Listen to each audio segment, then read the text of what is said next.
بسم اللہ الرحمن الرحیم رب زدنی علما۔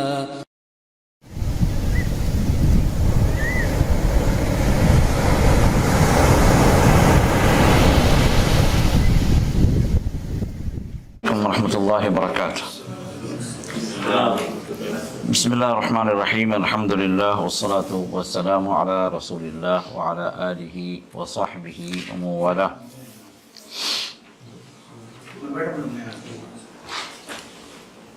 حاضرین محترم، برادران اسلام، معزز سامعین، معزز مشاہدین،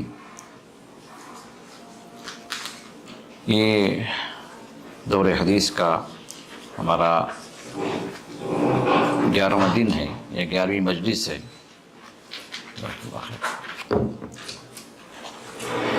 جیسے کہ معلوم ہے کہ یہ کتاب جامع السنہ رسول اللہ صلی اللہ علیہ وسلم کی صحیح احادیث پر مشتمل ہے، جو 37 احادیث کی کتابوں سے ان صحیح احادیث کو جمع کیا گیا ہے، اور اس کتاب کے اندر 3980 احادیث موجود ہیں، جن میں سے 3471 احادیث بخاری اور مسلم کے اندر موجود ہیں، اور باقی 509 احادیث بخاری اور مسلم کے علاوہ دوسری احادیثی کتابوں کے اندر صحیح احادیث جمع کی گئی ہیں، جو اس کتاب کے اندر کل ملا کر 3980 احادیث بنتی ہیں۔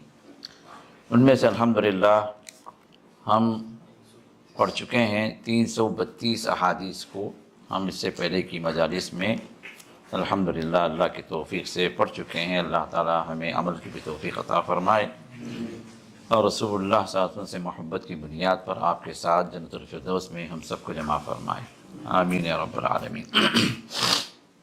اب ہم آگے چلتے ہیں۔ باب کراہتی کثرت السؤال، حدیث نمبر 333۔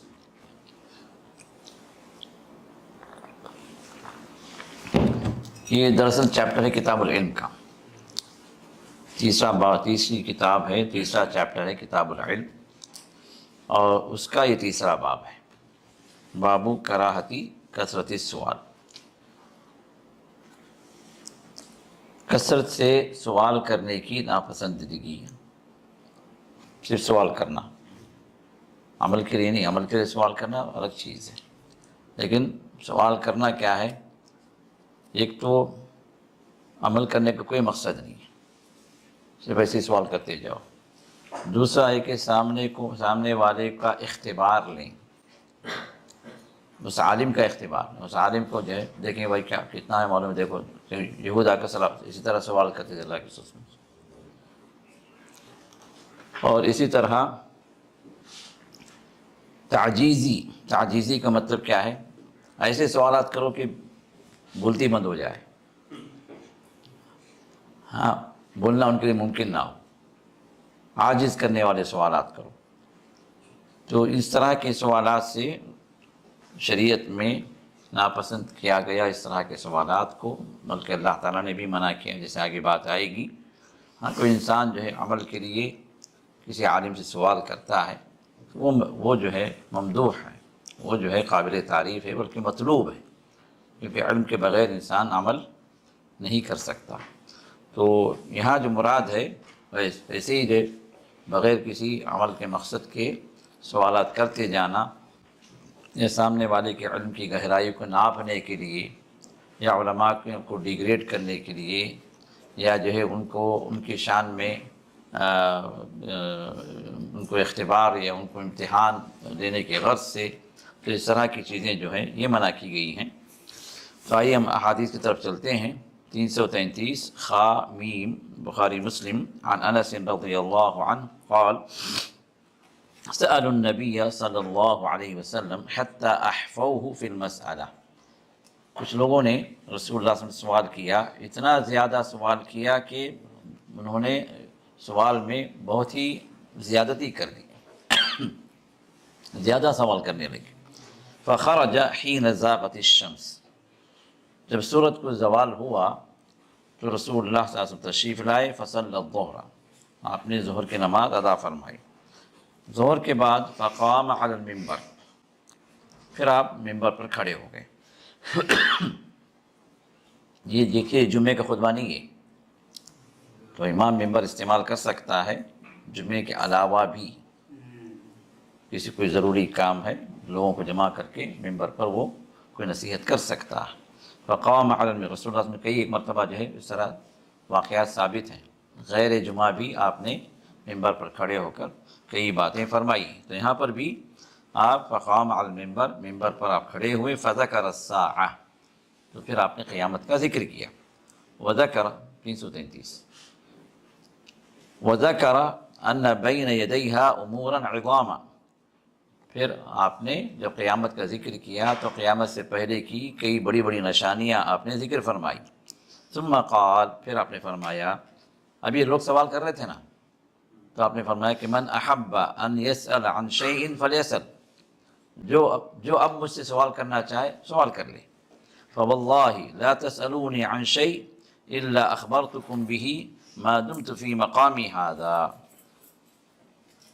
آپ نے فرمایا کہ اللہ کی قسم تم جو کچھ بھی پوچھو گے اس وقت، اس مقام پر جب میں کھڑا ہوں یہاں پر، اس وقت تم جو بھی پوچھو گے میں اس کا جواب دوں گا۔ اور رسول اللہ صلی اللہ علیہ وسلم نے بات جو غصے میں کہی، کیونکہ لوگوں کے جو پوچھنا جو ہے آپ کو بہت گراں گزرا، تو آپ نے فرمایا کہ چلو پوچھو جی، کیا پوچھنا ہے پوچھو۔ جیسے بولتے ہیں نا لوگ، اب کسی کو چیلنج کرتے ہیں تو میدان میں اتر جاتے ہیں، تو گیا اس طرح کا مسئلہ تھا۔ تو رسول اللہ صلی اللہ علیہ وسلم غصہ ہوئے تھے، اور پھر ممبر جب آپ کھڑے ہوئے تو آپ نے فرمایا اب جسے پوچھنا ہے پوچھو، اب جو پوچھو گے میں جواب دوں گا۔ تو پھر جو ہے فاکثر الناس البکاء، پھر لوگ جو رسول اللہ صلی اللہ علیہ وسلم کی حالت دیکھ کر، غصہ دیکھ کر، کچھ صحابہ جو رونے لگے، انہیں خوف ہوا کہیں رسول اللہ صلی اللہ علیہ وسلم کچھ ایسی بات نہ کہہ دیں کہ جو ہمارے لیے خرابی کی ہو یا عذاب کی ہو یا اللہ کی ناراضی کی بات ہو۔ تو بعض صحابہ جو بہت سارے صحابہ رونے لگے۔ وہ اکثر ان یقول، لیکن رسول اللہ صلی اللہ علیہ وسلم بار بار کہہ رہے تھے وہاں پر چلو پوچھو، اب جب پوچھنا ہے پوچھو۔ فجعلت انظر یمینا وشمالا، حضرت انس فرماتے ہیں تو میں دائیں بائیں دیکھنے لگا، اب اللہ کے رسول پوچھو پوچھو پوچھو، تو میں دیکھا بھی کس کی کیا حالت ہے، کون کیا پوچھنے جاتا ہے، تو دائیں بائیں میں دیکھنے لگا۔ فَإِذَا كُلُّ رَجُلٍ لَافٌ رَأْسَهُ فِي ثَوْبِهِ يَبْكِي، تو میں دیکھ رہا تھا کہ ہر آدمی اپنا رومال جو ہے لپیٹے ہوئے سر کو رو رہا تھا۔ تو اس ایسے موقع پر فقام الیہ رجل، تو ایک آدمی اٹھا اور کہا این مدخلی یا رسول اللہ، میں کہاں جاؤں گا، جنت یا جہنم میں؟ فقال النار، تو جہنمی ہے، کیونکہ وہ آدمی جو ہے سچے ایمان والا نہیں تھا، وہ منافق انسان تھا۔ اللہ کے رسول نے فرمایا کہ تو النار، تو جہنم میں جائے گا۔ فقال عبداللہ بن حذافہ السہمی، عبداللہ بن حذافہ السہمی جو ہے یہ صحابی اٹھے، وَكَانَ إِذَا لَاحَ يُدْعَى إِلَى غَيْرِ أَبِيهِ، تو ان کے ساتھ کبھی جس سے جھگڑا ہو جاتا تو وہ جو ہے کہتا تھا کہ تو اپنے باپ کا بیٹا نہیں ہے، تیرا باپ کوئی اور ہے۔ تو ان کو جو اصل میں شک ہو، اس وقت ڈی این اے ٹیسٹ وغیرہ نہیں تھا نا، تو ان کو شک ہو گیا کہ جو ہے میں واقعتاً جو ہے میں اپنے باپ ہی کا بیٹا ہوں، میرے ماں باپ جو ہے شریف النفس ہیں، میں نجیب الطرفین ہوں، یا پھر کچھ میرے ساتھ کچھ مسئلہ ہو گیا، میں کسی اور کا بیٹا ہوں۔ تو اب انہوں نے تاکہ اللہ سے فرمایا کہ پوچھو پوچھو، تو آپ نے فرمایا کہ یا رسول اللہ یا نبی اللہ من ابی، لوگ تو میرے باپ کے بارے میں بہت کچھ کہتے ہیں ادھر ادھر کی باتیں، تو میرے باپ کون ہیں؟ فقال ابو کا حذافہ، آپ نے فرمایا کہ تمہارے باپ حذافہ ہیں، مطلب عبداللہ بن حذافہ السہمی ہے نا، تو جس طرح جو مشہور ہوئے تھے، پکارے جاتے تھے، آپ نے تصدیق فرمائی کہ تمہارے باپ جو ہے حذافہ ہیں۔ ثم اکثر ان یقول، پھر جو ہے آپ وہاں پر پھر پوچھتے رہے، کس کو کیا پوچھنا ہے پوچھو، سلونی۔ فبرک عمر علی رکبتیہ، تو عمر رضی اللہ عنہ اپنے گھٹنوں کے بل آپ بیٹھ گئے اور کہا رضینا باللہ ربا، اللہ کے رسول کے غصے کو ٹھنڈا کرنے کے لیے فرمایا رضینا باللہ ربا، ہم اللہ تعالیٰ کے بحیثیت رب ہونے سے ہم راضی ہیں، وبالاسلام دینا، اور اسلام ہمارا دین رہے، اس سے بھی ہم راضی ہیں، وبی محمد رسولہ، اور محمد صلی اللہ علیہ وسلم اللہ کے رسول ہیں، اس سے بھی ہم راضی، ہم نے قبول کیا۔ نعوذ باللہ من الفتن، اور ہم اللہ کی پناہ چاہتے ہیں فتنوں سے۔ فسق، کیونکہ اللہ کے فتنوں کا ذکر کیا نا جس کے قیامت سے پہلے کی، تو فرمایا فسکت، پھر رسول اللہ صلی اللہ علیہ وسلم خاموش ہو گئے، آپ کا غصہ ٹھنڈا ہو گیا۔ ثم قال اولا، بربادی ہے اس کے لیے، والذی نفس محمد بیدی، اور اللہ تعالیٰ کی قسم ہے، نے رسول اللہ صلی اللہ علیہ وسلم نے فرمایا کہ جس کے ہاتھ میں محمد کی جان ہے اس کی قسم ہے، نہیں اللہ کی قسم ہے۔ لقد عرضت علی الجنة والنار آنفا فی عرض هذا الحائط، ابھی اس مقام پر مجھے جنت اور جہنم پیش کی گئی اسی دیوار کے سامنے۔ گویا پورا منظر جو ہے جنت کا بھی میرے سامنے تھا، جہنم کا بھی میرے سامنے تھا، تو اسی وجہ سے صحابی نے پوچھا کہ میں کہاں ہوں، کہ تو جہنم میں، میں دیکھ رہا ہوں کہ تو جہنم میں۔ تو یہ معجزہ تھا رسول اللہ صلی اللہ علیہ وسلم کے ساتھ۔ پھر فرمایا کہ فلم اراک اليوم فی الخیر والشر، جس طرح آج مجھے خیر و شر دکھایا گیا، یعنی جنت کی نعمتیں، جنت کے احوال اور جہنم کے عذاب، جس طرح خیر اور شر کو آج میں نے دیکھا، کبھی نہیں دیکھا۔ تو یہ جو ہے رسول اللہ کے معجزہ تھا۔ اور یہاں پر جو چیز جو ہے ہمارے چیپٹر سے متعلق ہے، کیا ہے؟ لوگوں کا کثرت سوال کرنا۔ رسول اللہ صلی اللہ علیہ وسلم کو ناگوار گزرا، تو آپ کے ساتھ اللہ تعالیٰ نے اس وقت یہ معجزہ ظاہر فرمایا۔ 334 خامیم عن ابی موسیٰ الاشعری رضی اللہ عنہ قال سئل النبی صلی اللہ علیہ وسلم عن اشیاء کریہها، رسول اللہ صلی اللہ علیہ وسلم سے کچھ ایسے سوالات پوچھے گئے کہ آپ نے اس کو پسند نہیں فرمایا۔ فلما اکثر علیہ غضب، جب آپ سے سوالات کی کثرت ہو گئی تو آپ کو غصہ آ گیا۔ ثم قال للناس، پھر جو ہے اپنے لوگوں سے کہا۔ اب اس سے پہلے ایک حدیث میں کیا آپ ممبر پر چڑھے، پھر اس کے بعد جو ہے آپ نے پوچھا، یہ اب اس میں ممبر کا ذکر نہیں ہے، یہ حدیث جو ہے اور مختصر سے انداز سے بیان ہوئی ہے۔ ثم قال للناس سلونی عما شئتم، پھر آپ نے لوگوں سے پوچھا، لوگوں سے کہا کہ تم جو چاہے مجھ سے سوال کر لو۔ فقال رجل من ابی، تو ایک آدمی نے کہا کہ یا رسول اللہ صلی اللہ علیہ وسلم میرے والد کون ہے؟ فقال ابوک حذافہ، یہ کون تھے؟ یہ عبداللہ بن حذافہ السہمی۔ تو آپ نے فرمایا کہ تمہارے والد حذافہ ہیں۔ فقام آخر، تو دوسرا بھی ایک آدمی اٹھا، کہا یا رسول اللہ من ابی، میرے والد کون ہیں؟ شاید ان کے بارے میں بھی لوگ تہمت لگا رہے تھے۔ تو فرمایا کہ ابو کا سالم مولا شیبہ، تمہارے والد جو ہے کون ہے؟ سالم ہیں، جو شیبہ کے مولا تھے۔ مولا جو کئی معنوں میں استعمال ہوتا ہے عربی کے اندر، ایک تو غلام ہے، دوسرا جو ہے کسی قبیلے سے ان کا جو ہے تعلق ہے، تو اس قبیلے سے نسبت کرتے ہوئے بھی مولا کہا جاتا ہے۔ تو فلما رأى عمر بن الخطاب ما في وجه رسول اللہ صلی اللہ علیہ وسلم الغضب، جب عمر بن خطاب نے رسول اللہ کے چہرے پر غصے اور ناراضگی کے آثار دیکھے، قال یا رسول اللہ، تو کہا اے اللہ کے رسول، انا نتوب الی اللہ، ہم اللہ سے رجوع کرتے ہیں، توبہ کرتے ہیں۔ کس سے توبہ ہے؟ یہ انوانٹیڈ جو سوالات جو ہو رہے تھے، کثرت سوال، اس سے توبہ کرتے ہیں۔ 335 خامیم عن سعد بن ابی وقاص رضی اللہ عنہ ان رسول اللہ صلی اللہ علیہ وسلم قال، آپ نے فرمایا ان اعظم المسلمین فی المسلمین جرما من سأل عن شیء لم يحرم فحرم من اجل مسألته، مسلمانوں کے سلسلے میں مسلمان سب سے بڑا گنہگار وہ بندہ ہے، یہ وہ لوگ ہیں جو اس چیز کے بارے میں پوچھیں جو حرام نہیں ہوئی، اور پھر اس کے پوچھنے کی وجہ سے اس چیز کو اللہ نے حرام ٹھہرا دیا۔ ابھی پوری امت پر کوئی چیز حرام ٹھہرا دی گئی تو کس کی وجہ سے؟ اس بندے کے سوال کی وجہ، کیونکہ اللہ تو وما کان ربک نسیا، تمہارا رب تجھے بھولا ہوا نہیں ہے، بھولنے والا نہیں ہے، اس کو جو حکم دینا وہ حکم دے رہا، وقتاً فوقتاً احکامات نازل ہوتے جا رہے ہیں۔ لیکن کسی کے پوچھنے سے کوئی چیز حرام ہوئی ہے تو سبب کون بنا؟ وہ پوچھنے والا بنا۔ تو اسی وجہ سے رسول اللہ صلی اللہ علیہ وسلم آگے بھی حدیث آتی ہے، آپ نے فرمایا کہ جو ہے اللہ تعالیٰ نے کسی چیز کو بھولا نہیں ہے، وہ جو حرام ٹھہرا دے اس کو حرام سمجھو، اور جس سے وہ خاموش ہو جائے اس کے بارے میں سوال نہ کرو۔ تو آگے بھی اس میں جو ہے اسی ضمن میں اور جو ہے احادیث آ رہی ہیں، اور اللہ تعالیٰ کے فرمان بھی ہے سورۃ انعام کے اندر یا ایھا الذین آمنوا لا تسألوا عن اشیاء ان تبد لکم تسؤکم، اے لوگ جو ایمان لائے ہو تم ان چیزوں کا سوال نہ کرو جس کے بارے میں اگر بیان کر دیا جائے تو پھر تمہیں برا لگے گا۔ بات واضح؟ اسی وجہ سے صحابہ جو اللہ کے رسول سے پوچھنے سے خوف کھاتے تھے اور انتظار کرتے تھے کہ کوئی بدو آئے، کوئی جو گاؤں والا آئے اور وہ پوچھ لے، تاکہ صحابہ کو بھی فائدہ ہو جائے، تاکہ صحابہ پر اگر کچھ بات آ گئی تو ان پر الزام نہ آئے، ان کی وجہ سے کوئی چیز حرام نہ ہو جائے۔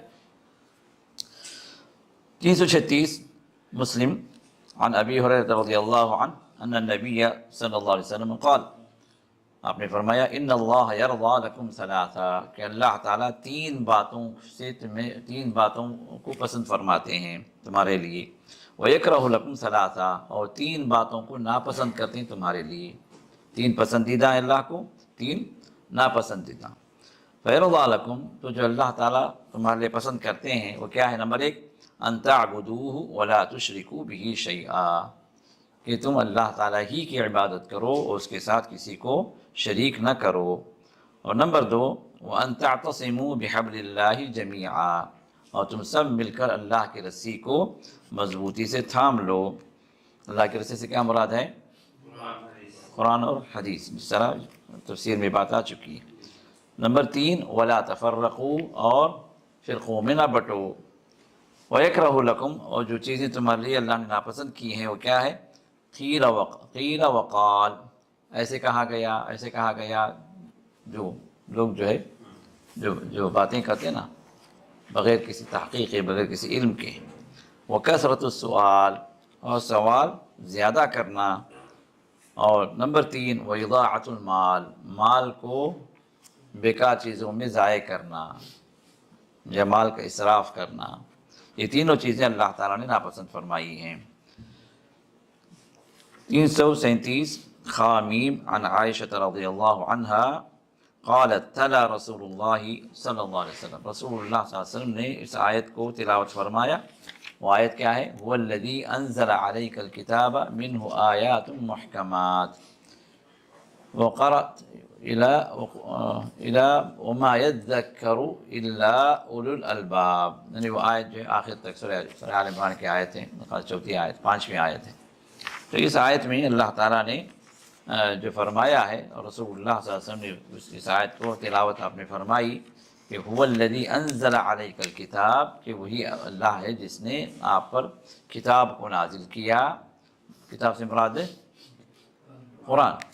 قرآن کو نازل کیا۔ منہ آیات محکمات، ان میں وہ آیات بھی ہیں جو محکم ہیں، وَأُخَرُ متشابہات، اور وہ آیات بھی ہیں جو متشابہ ہیں۔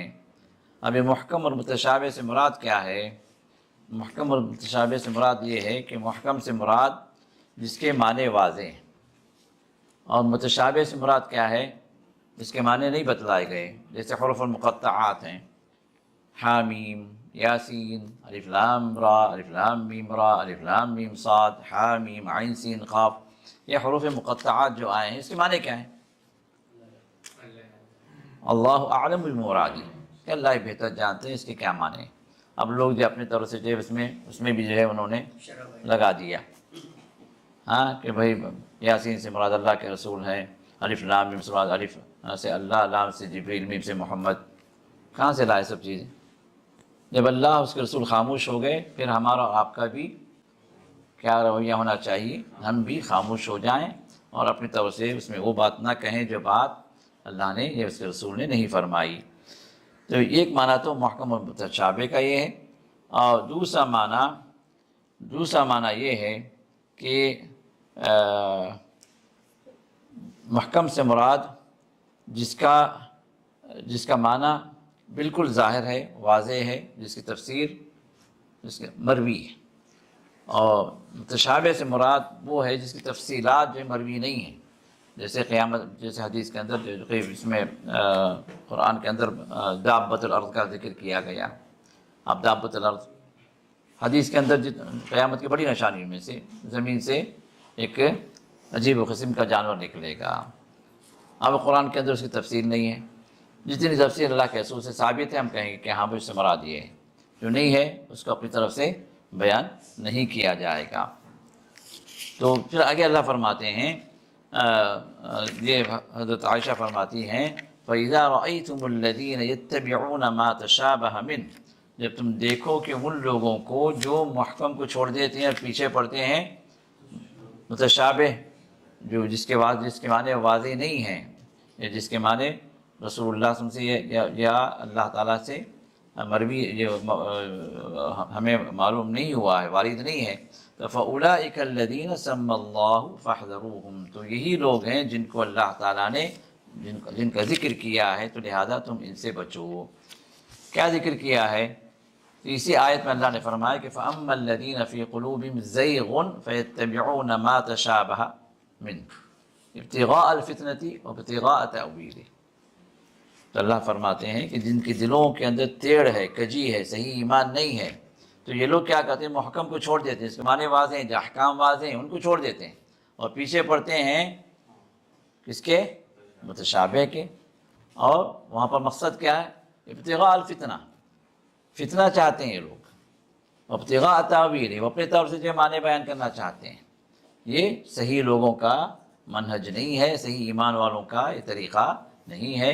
جو لوگ اہل باطل ہیں ان کے پاس یہ چیز ہیں، جیسے جب صوفیہ حضرات ہیں متشابہ کے پیچھے پڑھ کر جو اپنی تفسیریں بیان کرتے ہیں، اپنے اللہ نور السماوات والارض، اللہ تعالیٰ آسمان و زمین کا نور ہے، اب وہاں پر جو اس نور کا جو ہے اپنے طور سے چکا چلاتے ہیں، نور کی حدیثیں بیان کرتے ہیں، جھوٹی حدیثیں، ہاں، بلکہ یہاں تک کہ جو ہے بعض جو ہے پیروں کو سنا گیا بھائی اللہ کا نور جو ہے، تم دیکھے اللہ کے نور کو؟ نہیں دیکھے نا، تم مجھے دیکھ لو، یہ نور موجود ہے۔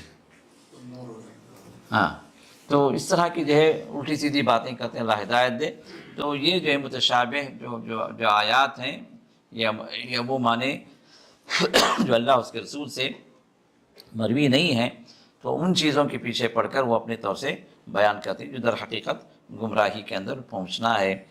338 خا عن انس رضی اللہ عنہ كنت عند عمر فسمعته يقول، میں حضرت عمر کے پاس تھا تو میں نے ان کو فرماتے ہوئے سنا، نہینا عن التکلف، ہمیں تکلف سے منع کیا گیا۔ اللہ نے بھی فرمایا کہ اپنے نبی علیہ السلام کو آپ کہیے وما انا من المتکلفین، میں تکلف کرنے والوں میں سے نہیں ہوں۔ یہاں تکلف سے مراد کیا ہے؟ کسی بھی مسئلے کو کرید کر پوچھنا، بھائی آپ حکم پوچھ لے ہو گیا، یہ ایسا کیسا ویسا کیسا، جیسے بنی اسرائیل نے کیا نا، جب انہیں جو ذبح کرنے کا حکم دیا گیا کہ بھائی گائے ذبح کر دو، اب شروع ہو گئے، تو گائے کیسی ہو، جوان ہو یا بوڑھی ہو، ہاں، کالی ہو گوری ہو، کیا عمر چاہیے، اس کا کیسا رنگ چاہیے، ہاں۔ اب یہ تفصیلات اور کرید کر پوچھنا کہ کس کا طریقہ ہے؟ یہ یہودیوں کا طریقہ ہے، اہل باطل کا طریقہ ہے، اور رسول اللہ صلی اللہ علیہ وسلم کو بھی اس طرح کی چیزوں سے اللہ نے منع کیا۔ 339 میم عن عبداللہ بن عمر بن عاص رضی اللہ عنہ قال حجرت الى رسول اللہ صلی اللہ علیہ وسلم یوما، میں رسول اللہ صلی اللہ علیہ وسلم کے پاس ایک وقت ظہر کے وقت پہنچا، فسمع اصوات رجلین اختلفا فی آیہ، تو میں نے دیکھا کہ وہاں پر دو صحابہ بیٹھے ہوئے ہیں اور ایک آیت میں وہ آپس میں ان کا تنازع چل رہا ہے، آپس میں نقاش چل رہی ہے، یہ کچھ بول رہے ہیں وہ کچھ بول رہے ہیں، جیسے ہوتا ہے نا ہمارے مجلسوں کے اندر، دو آدمی جمع ہو جاتے ہیں تو شروع ہو جاتے ہیں، یہ کچھ کہہ رہا ہے وہ کچھ کہہ رہا ہے، اور موضوع بحث کیا ہے؟ کوئی قرآن کی کوئی آیت ہوتی ہے، کوئی حدیث ہوتی ہے، نہ ان کو خبر ہے نہ ان کو خبر ہے، اور ایک دوسرے کے خلاف جو ہے نہ یہ اس کی بات مانتا ہے نہ اس کی بات مانتا ہے، سب اپنی ہانکنے کی کوشش کرتا ہے۔ تو یہاں پر بھی گویا اسی طرح ایک منظر تھا۔ فخرج رسول اللہ صلی اللہ علیہ وسلم یعرف فی وجہ الغضب، تو رسول اللہ صلی اللہ علیہ وسلم آئے اور ان کے اس معاملے سے رسول اللہ صلی اللہ علیہ وسلم کے چہرے پر غصے کے آثار نمودار ہو گئے۔ فقال انما هلك من كان قبلكم باختلافهم في الكتاب، آپ نے فرمایا کہ اس سے پہلے کی قوم ہلاک و برباد ہوئی، کس وجہ سے؟ کتاب میں اختلاف کرنے کی وجہ سے. کتاب میں اب اختلاف کیا ہے؟ اپنی اپنی باتوں کو پیش کرنا. ہاں علم کی بنیاد پر کوئی چیز ہے، بے نبی نے یہ فرمایا یا قرآن ہی میں اللہ تعالیٰ دوسری جگہ اس کی وضاحت فرمائی، یہ اختلاف نہیں ہے. اختلاف کیا ہے؟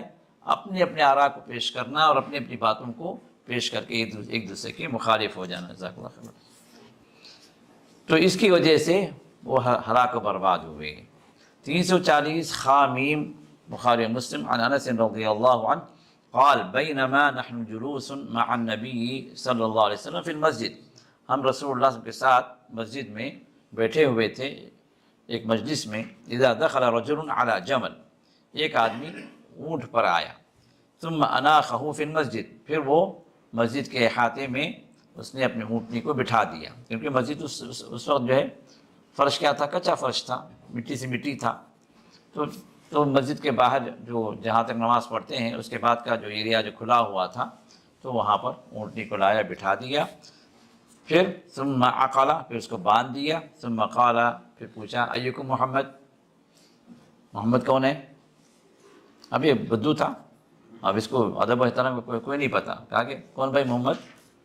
والنبی صلی اللہ علیہ وسلم متکئ بین ظہرانیہم، رسول اللہ صلی اللہ علیہ وسلم کے درمیان میں ٹیک لگا کے آپ بیٹھے ہوئے تھے. فقلنا، تو ہم نے کہا کہ ھذا الرجل الابیض المتکی، یہ جو گورا چٹا جو بندہ بیٹھا ہوا ہے نا جو ٹیک لگا کے، یہ ہے محمد. فقال له رجل، تو اس آدمی نے کہا ابن عبد المطلب، تم عبد المطلب کے پوتے ہو؟ ہمیں ابن سے مراد جو پوتا، ابن جو کہتے ہیں اس قبیلے کا وہ آدمی ہے، یا جو ہے اس خاندان کا وہ بندہ ہے، یا جو ہے اس دادا کا وہ پوتا ہے. تو ان سب کو ابن کہا جاتا ہے. تو کیا عبد المطلب کے جو ہے بیٹے؟ یہ بعض لوگ کیا عبد المطلب بولتے ہیں ہمارے پاس. مطلب نہیں ہے، وہ مطلب ہے. مطلب جو ہے یہ نام کے مطلب، تو عبد المطلب. تو فقال له النبی صلی اللہ علیہ وسلم قد اجبتک، تو اللہ کے رسول نے فرمایا کہ میں تو بتا دیا نا کہ میں انہی کا پوتا ہوں. فقال رجل، تو اس آدمی نے کہا انی سائلک، دیکھو میں کچھ پوچھنے آیا ہوں. فمشدد علیک فی المسئلہ، بڑی سختی سے پوچھوں گا. وہ پہلے ہی بول دیا، کیونکہ جب یہ جو ہے گاؤں والے کیا ہوتے ہیں، سیدھے سادے ہوتے ہیں، دل ان کا صاف ہوتا ہے، بات تو سخت کرتے ہیں. لیکن اب اسی طرح یہاں پر بھی انہوں نے کہا کہ دیکھو میں کچھ پوچھنے والا ہوں لیکن میں تھوڑا سا سختی سے پوچھوں گا. فلا تجد علی فی نفسک، میرے خلاف جو ہے آپ دل میں کچھ نہ رکھیں، برا نہ مانیں. یہ پہلے ہی بول دیا. پھر اس کے بعد کہا، آپ نے فرمایا کہ سل عما بدا لک، ٹھیک ہے بھائی، جو تم کو جو چاہے پوچھ لو، جو مرضی ہے پوچھ لو. فقال اسألک بربک ورب من قبلک، میں اس رب کی قسم کھا کے کھاتا ہوں، آپ سے پوچھتا ہوں جو آپ کا بھی رب ہے اور آپ سے پہلے کا بھی رب ہے. دیکھیں مشرک ہیں یہ، ابھی کافر ہیں، ایمان نہیں لائے، اس حالت تک ابھی تک ایمان نہیں لائے، لیکن اس پر ایمان ہے، رب پر ایمان ہے. تو مشرکین مکہ جو ہے رب کے منکر نہیں تھے، ملحد نہیں تھے، وہ جو ہے رب مانتے تھے، لیکن الہ اکیلا ماننے میں انہیں مشکل، وہ مانتے نہیں تھے. وہاں پر الوہیت کی بات آتی، عبادت کی بات آتی تو کہتے یہ بھی ہیں، وہ بھی ہیں، وہ بھی ہیں، وہ بھی ہیں، ان سے بھی کچھ ہو سکتا ہے، ان کو بھی کچھ دینا، ان کو بھی راضی کرنا، ان سے بھی کام بنتا ہے. یہ عقیدے تھے، اور وہی عقیدے ہمارے اپنے لوگوں کے بھی موجود ہیں. تو رب کے اعتبار سے یہ عقیدہ موجود تھا. تو کہا کہ اس رب کی قسم جو آپ کا بھی رب ہے اور آپ سے پہلوں کا بھی رب ہے. قسم دلا کر انہوں نے پوچھا اللہ ارسلک الی الناس کلہم، کیا تمام انسانیت کی طرف آپ کو اللہ ہی نے رسول بنا کر بھیجا؟ کیا آپ حقیقی طور پر رسول ہیں کیا؟ قال اللہم نعم، کہا کہ بالکل بالکل. یہ اللہم نعم کیا ہے؟ یہ کہ عرب کا اسٹائل ہے، جب بات کو پختگی سے اقرار کرنا ہے تو اللہ کی طرف جو ہے اس کی نسبت کر کے کہتے تھے کہ بالکل بالکل صحیح بات، مطلب اللہ شاہد ہے، اللہ گواہ ہے، جو میں کہہ رہا ہوں وہ صحیح ہے.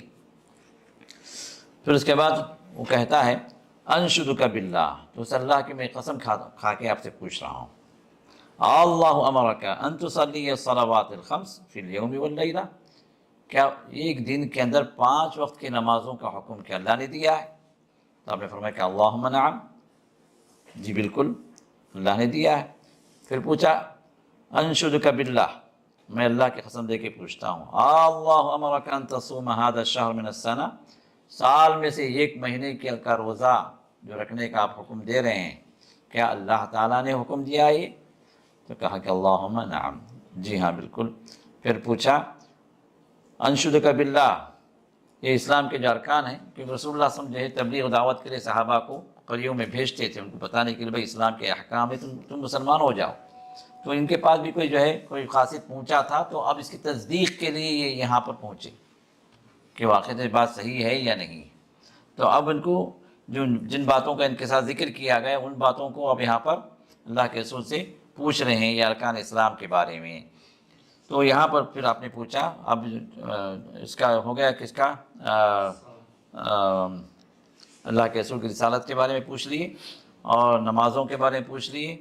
اب اس کے بعد زکوٰۃ کے بارے میں پوچھ رہے ہیں، اللہ امرک ان تأخذ هذه الصدقة من اغنیائنا فتقسمها على فقرائنا، کیا یہ اللہ ہی کا حکم ہے کہ جو ہمارے مالوں میں سے صدقہ لیا جائے، ہمارے اغنیاء میں سے جو مالدار ہیں، اور وہ صدقہ جو ہے ہمارے غریبوں میں تقسیم کیا جائے؟ فقال النبی صلی اللہ علیہ وسلم اللہم نعم، جی ہاں اللہ ہی نے حکم دیا۔ تو جب تصدیق ہو گئی، اللہ کے رسول سے پوچھ لیا، تو قال الرجل آمنت بما جئت بہ، کہ جو آپ لائے ہیں، جو احکام، جو شریعت، میں اس پر ایمان لایا، ہمیں مسلمان ہو جاتے۔ پھر اس کے بعد فرماتے ہیں وَأَنَا رَسُولُ مَنْ وَرَائِي مِنْ قَوْمِي، اور میرے پیچھے جو قوم ہے، میرا قبیلہ جو ہے، میں ان کی طرف سے میں یہاں پر حاضر ہوا ہوں، مطلب ان کا نائب ہوں میں پوری قوم کا، کیونکہ وہ قوم کے سردار تھے۔ پھر فرمایا انا ضمام بن ثعلبہ، میرا نام جو ضمام بن ثعلبہ ہے، جو بنو سعد بن بکر کے وہ رئیس تھے، وہ سردار تھے۔ تو اس میں جو پوچھا گیا ہے توحید اور رسالت، اور اس کے بعد نماز اور زکوٰۃ، کیا چھوٹ گئی؟ اور رمضان کے روزے بھی ہے نا، وہ بھی ہے۔ جو چھوٹا کیا ہے؟ حج، تو اس میں اس کا ذکر نہیں ہے، کیوں؟ جی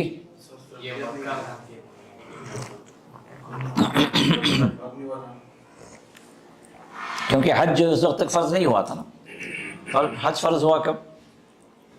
9 ہجری میں، رسول اللہ صلی اللہ علیہ وسلم کے آخری زندگی میں، کیونکہ آپ 11 ہجری کے ربیع الاول میں آپ کا انتقال ہو گیا، تو 9 ہجری میں حج فرض ہوا، لیکن رسول اللہ صلی اللہ علیہ وسلم نے اس سال آپ نے حج نہیں فرمایا۔ ہاں، ہمارے ادھر بنگالی بھائی جو بولتے ہیں میں حج پڑھنے جاتا ہوں، ہاں، تو اس کا مطلب تو ان کے زبان میں ہم کہیں تو رسول اللہ صلی اللہ علیہ وسلم نے 9 ہجری میں حج نہیں پڑھا، پھر حج کب پڑھے؟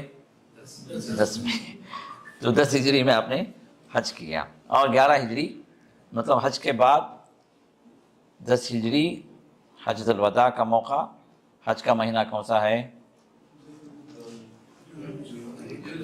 ذی الحجہ، جو 12واں مہینہ ہے، تو 10 ہجری کا آخری مہینہ، اس کے بعد واپس جب آئے تو آپ محرم سفر، یہ 2 مہینے ہی آپ جو بقید حیات، تیسرے مہینے میں آپ کا انتقال۔ تو اس وقت تک چونکہ حج فرض نہیں ہوا تھا، اس لیے حج کا یہاں پر کوئی ذکر نہیں ہے۔ ولی مسلم عن انس، اور مسلم کے اندر انس سے یہ روایت ہے، فرمایا نہینا فی القرآن ان نسأل رسول اللہ صلی اللہ علیہ وسلم عن شیء، ہمیں قرآن میں اس بات سے منع کیا گیا کہ ہم رسول اللہ صلی اللہ علیہ وسلم سے کچھ پوچھیں۔ وہ آیت میں نے ذکر کیا نا سورۃ الانعام کی، لا تسألوا عن اشیاء، تم ان چیزوں کا سوال نہ کرو، ان تبد لکم تسؤکم، کہ اگر اس کا حکم بیان کر دیا جائے تو پھر تمہیں مشکل ہوگی، تمہیں برا لگے گا، تمہیں مشقت ہو جائے گی عمل کرنے میں۔ تو فکان یعجبنا ان یجیء الرجل من اہل البادیۃ العاقل، تو ہمیں بہت پسند یہ بات آتی تھی کہ کوئی بندہ باہر سے آئے، ایک عقل مند بندہ، اور جو ہے وہ سوال کرے، فیسألہ ونحن نسمع، پھر وہ سوال کرے اور ہم جو ہے اس اللہ کے رسول کا جواب سنیں۔ فجاء رجل من اہل البادیہ، تو ایک گاؤں والے ایک صحابی یہ آئے، فقال یا محمد، تو وہ پوچھا کہ اے محمد اتانا رسولک، دیکھیں میں نے جو کہا نا کہ رسول اللہ صلی اللہ علیہ وسلم جو اپنے قاصدوں کو بھیجتے تھے دعوت کے لیے، دعات کو بھیجتے تھے اپنے گاؤں کے اندر، تو وہ یہ کہہ رہے ہیں کہ اتانا رسولک، آپ کا جو ہے قاصد آیا ہمارے پاس میں، فزعم لنا، اور اس کا دعویٰ یہ ہے کہ انک تزعم ان اللہ ارسلک، کہ آپ جو دعویٰ کر رہے ہیں کہ اللہ نے آپ کو بھیجا، آپ کو رسول بنایا۔ فقال صدق، تو اللہ کے رسول نے فرمایا کہ جی ہاں بالکل سچ کہا ہے اس نے، اور میں اللہ کا رسول ہوں۔ تو اس نے کہا فمن خلق السماء، آسمان کس نے پیدا کیا؟ قال اللہ، اللہ کے رسول نے فرمایا کہ اللہ نے پیدا کیا۔ پھر پوچھا فمن خلق الارض، زمین کس نے پیدا کی؟ قال اللہ، تو اللہ کے رسول نے فرمایا کہ اللہ نے پیدا کیا۔ قال فمن نصب هذه الجبال وجعل فيها ما جعل، یہ پہاڑوں کو کس نے جو ہے اس نے نصب کیا ہے، کس نے گاڑا ہے زمین کے اندر، اور جو کچھ بھی اس کے اندر موجود ہے کس کا، کون خالق ہے اس کا؟ قال اللہ، تو اب انہوں نے کہا فبالذی خلق السماء خلق السماء وخلق الارض ونصب هذه الجبال اللہ ارسلک، تو اس اللہ کی قسم جس نے، یہ اس ذات کی قسم جس نے آسمان کو پیدا کیا، جس نے زمین کو پیدا کیا، ان پہاڑوں کو جو ہے نصب کیا، اس کی قسم کھا کے میں آپ سے پوچھتا ہوں کیا آپ کو اللہ نے رسول بنا کر بھیجا ہے؟ تو آپ نے فرمایا کہ نعم، ہاں اللہ نے مجھے رسول بنا کر بھیجا۔ پھر کہا کہ وزعم رسولک ان علینا 5 صلوات فی یومنا ولیلتنا، یہ آپ کا جو قاصد ہے یہ بھی بول رہا تھا کہ ہم پر جو ایک دن کے اندر 5 نمازیں فرض ہیں۔ قال صدق، کہا کہ اسے سچ کہا۔ قال فبالذی ارسلک اللہ امرک بہذا، تو اس اللہ کی قسم جس نے آپ کو رسول بنا کر بھیجا ہے، کیا اللہ تعالیٰ نے اس کا حکم دیا ان 5 نمازوں کا؟ قال نعم، آپ نے فرمایا کہ جی ہاں۔ پھر فرمایا وزعم رسولک، ہاں آپ کا رسول یہ بھی بول رہا تھا کہ ان علینا زکاۃ فی اموالنا، کہ ہمارے مالوں کے اندر زکوٰۃ بھی ہمیں نکالنا ہے۔ آپ نے فرمایا کہ صدق، بالکل صحیح کہا۔ فرمایا کہ فبالذی ارسلک اللہ امرک بہا، یہ تھوڑے سادے مزاج کے بھی ہوتے تھے، تھوڑی موٹی عقل کے بھی ہوتے تھے، تو ایک ہی بات کو وہ چاہتے تھے کہ تاکیدی انداز سے اور یقینی طور پر معلوم ہو جائے۔ تو پھر اس سے پوچھتے ہیں، سوال کرتے ہیں، قسم دلاتے ہیں اللہ کے رسول کو کہ جس نے آپ کو بھیجا رسول بنا کر، اس کی قسم میں کھا کر پوچھتا ہوں کہ اللہ امرک بہذا، کہ اللہ تعالیٰ اسی نے آپ کو حکم دیا ہے زکوٰۃ کا؟ تو آپ نے فرمایا کہ نعم۔ وزعم رسولک ان علینا صوم شہر رمضان فی سنتنا، تو آپ کا جو قاصد جو تھا اس نے یہ بھی ہمیں بتایا کہ رمضان کے روزے سال میں ایک بار جب رمضان آئے گا تو رمضان کے روزے بھی ہمیں رکھنا ہے۔ آپ نے فرمایا کہ صدق، بالکل سچ کہا۔ پھر پوچھا کہ جس اللہ نے آپ کو رسول بنا کر بھیجا ہے، کیا اسی اللہ نے ان روزوں کا بھی حکم دیا ہے؟ تو آپ نے فرمایا کہ نعم۔ پھر فرمایا کہ وزعم رسولک ان علینا حج البیت من استطاع الیہ سبیلا، آپ کے جو قاصد ہیں انہوں نے یہ بھی بیان کیا ہے کہ جو بیت اللہ تک پہنچنے کی استطاعت رکھے اس پر حج بھی لازم ہے۔ جس کا مطلب کیا ہوا، یہ کب کا واقعہ ہے؟ 9 ہجری کے بعد کا واقعہ۔ تو اللہ کے رسول نے فرمایا کہ بالکل صحیح ہے، حج بھی فرض ہے جس کے پاس استطاعت ہو۔ تو اب وہ آدمی یہ پوچھنے کے بعد، تصدیق کرنے کے بعد، معلومات تو آ گئی تھی، انفارمیشن پہنچ گئی تھی، اب وہ انفارمیشن صحیح ہے یا غلط ہے، اللہ کے رسول کی طرف نسبت کر کے یہ بات کہی جا رہی ہے، تو اس کو ویریفائی کرنے کے لیے صاحب پہنچے تھے۔ دیکھیے ایک بدو آدمی ہے، پتہ نہیں کتنے 100 کلومیٹر دور طے کر کے یہاں پر پہنچا ہے، صرف اس وجہ سے کہ صحیح بات ہے یا غلط بات ہے پوچھنے کی۔ اور ہمیں جو اتنی بھی توفیق نہیں، تو واٹس ایپ پہ میسج آتا ہے فوراً جو فارورڈ کر دیتے ہیں، ہمیں پتہ بھی نہیں کہ صحیح بات ہے غلط بات ہے۔ تو اسلام کے احکام کو جاننے کے لیے ضروری ہے کہ اس کی نسبت جب کی جا رہی ہے اللہ کی طرف، اللہ کے رسول کی طرف، تو ہمیں اور آپ کو یہ ذمہ داری بنتی ہے کہ ہم اس کی تصدیق کریں، اس کو ویریفائی کریں کہ بات صحیح ہے یا غلط ہے، عمل کرنے سے پہلے اور اسی طرح دوسروں کو بتانے سے بھی پہلے۔ تو اب وہ واپس ہوئے اور لیکن واپس ہوتے ہوئے وہ کہنے لگے والذی بعثک بالحق، جس نے آپ کو حق کے ساتھ بھیجا ہے اس کی قسم کھا کے میں کہہ رہا ہوں، لا ازید علیہن ولا انقص منہن، جو باتیں میں نے ذکر کی ہیں آپ سے اور آپ نے جس کی تصدیق کی ہے، نہ اس پر میں کچھ زیادہ کروں گا نہ اس میں کچھ کمی کروں گا، یہ کہہ کر واپس چلے گئے۔ فقال النبی صلی اللہ علیہ وسلم، تو اللہ کے رسول نے فرمایا لَإِن صَدَقَ لَيَدْخُلَنَّ الْجَنَّةَ، اگر یہ اپنے قول میں سچا ہے، اپنے عمل میں سچا ہے، جو باتیں سے ذکر کی، ارکان اسلام تھے نا یہ، تو اگر اس میں یہ ارکان اسلام کو سچے انداز سے اگر وہ عمل کرنے لگا ہے تو لَيَدْخُلَنَّ الْجَنَّةَ، تو یہ ضرور جنت میں داخل ہوگا۔ تو ارکان اسلام بنیاد ہے، ارکان اسلام بنیاد ہے انسان کو اسلام میں باقی رکھنے کے لیے، اور جو ان کو جو ہے پابندی سے ان ارکان کو ادا کرے گا انشاءاللہ اللہ کی جنتوں میں داخل ہوگا۔ 341 خامیم عن ابی ہریرہ رضی اللہ عنہ ان النبی صلی اللہ علیہ وسلم قال دعونی ما ترکتکم، مجھے چھوڑ دو، مجھے چھوڑ دو اسی پر جو میں تمہارے درمیان میں چھوڑا ہوں، تم کو جو بتایا ہوں اسی پر رہ جاؤ، مجھ سے زیادہ سوال مت کرو۔ انما ہلک من کان قبلکم بسؤالہم واختلافہم علی انبیائہم، تم سے پہلے کے لوگ جو ہلاک و برباد ہوئے، اللہ کا عذاب نازل ہوا کس وجہ سے کہ وہ کثرت سوال کرتے تھے، پھر اس کے بعد وہ انبیاء سے اختلاف بھی کرتے تھے، بھئی ایسا کیسا، اللہ نے ایسے کیوں حکم دیا، اس کی کیا وجہ ہے، کیوں اللہ نے ایسے نہیں فرمایا۔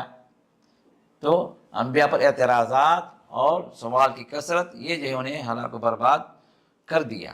تو آپ نے فرمایا کہ فَإِذَا نَهَيْتُكُمْ عَنْ شَيْءٍ، دیکھیں اصول دے دیا ہمیں، فرمایا فَإِذَا نَهَيْتُكُمْ عَنْ شَيْءٍ فَاجْتَنِبُوهُ، اگر میں تمہیں کسی چیز سے روکوں تو کیا کرو، رک جاؤ۔ اللہ کے رسول نے فرمایا رکو، رک گیا، حرام ہے حرام ہے، اللہ نے منع کر دیا، منع کر دیا، قصہ ختم۔ آپ اس کے اندر مت کرے دو، کیا وجہ ہے، یہ وجہ کیوں ہے، ایسا کیوں نہیں ہوا، ویسا کیوں نہیں، حکم مل گیا عمل کرنا۔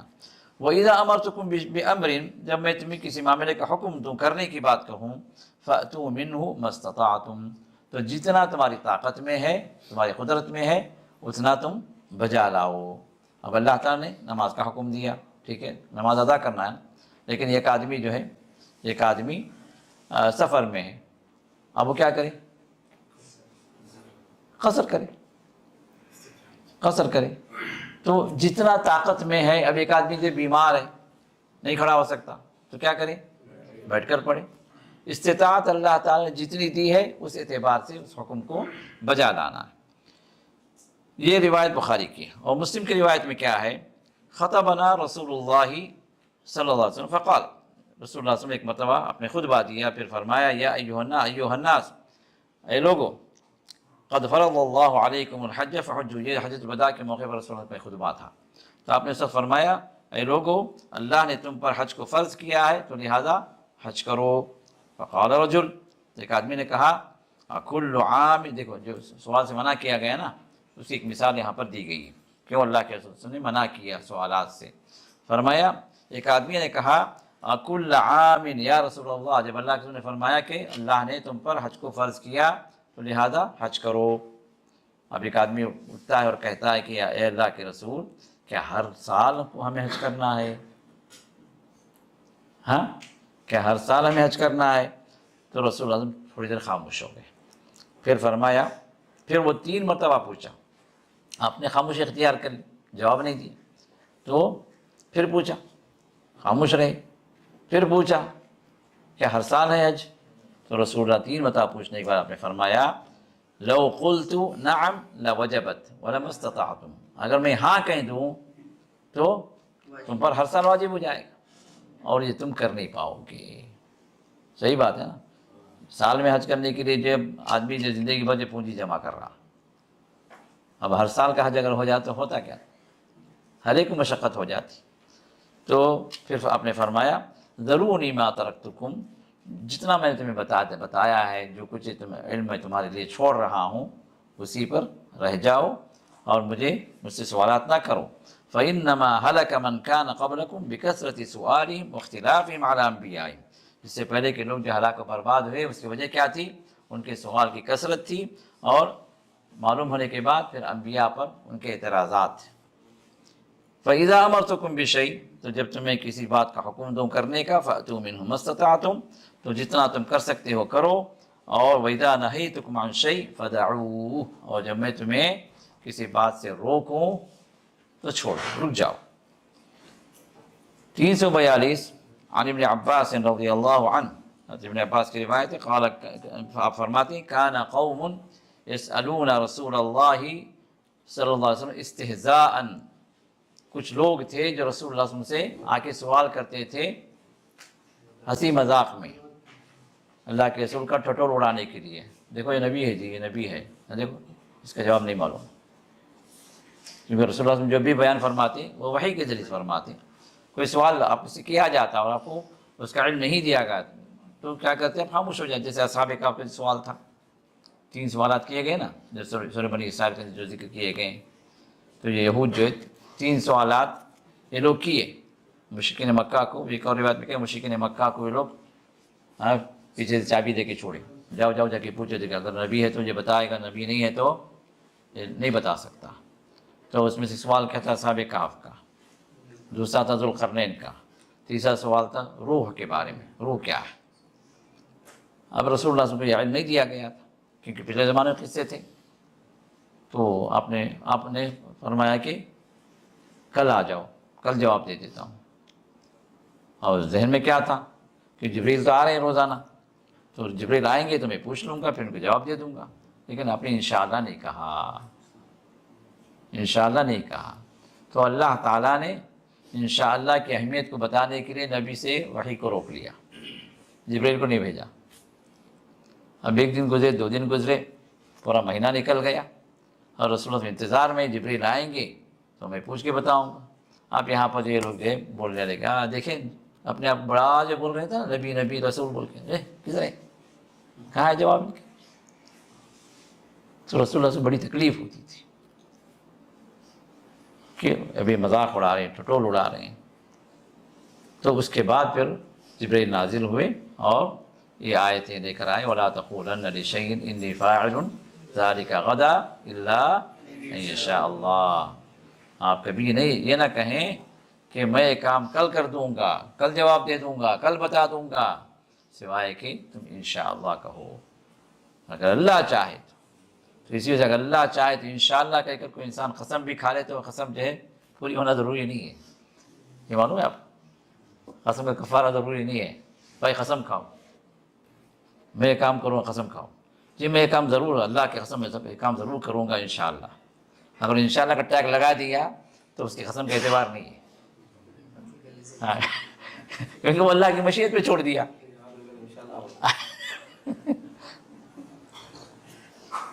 کسی کا قرض باقی ہے، آپ جا کے پوچھتے ہیں تعال بکرا اعطیک کہ انشاءاللہ، ہم بولتے کہ انشاءاللہ، وہ انشاءاللہ یہ ختم ہو گیا، میں تو بول دیا بھائی اللہ جب چاہے دے گا، آپ کل آپ پہنچتے ہیں تو اللہ نے نہیں چاہا ہمیں نہیں دیا، ہمیں میں کیا کر سکتا، تو یہ جو ہے انشاءاللہ کا مسئلہ ہے۔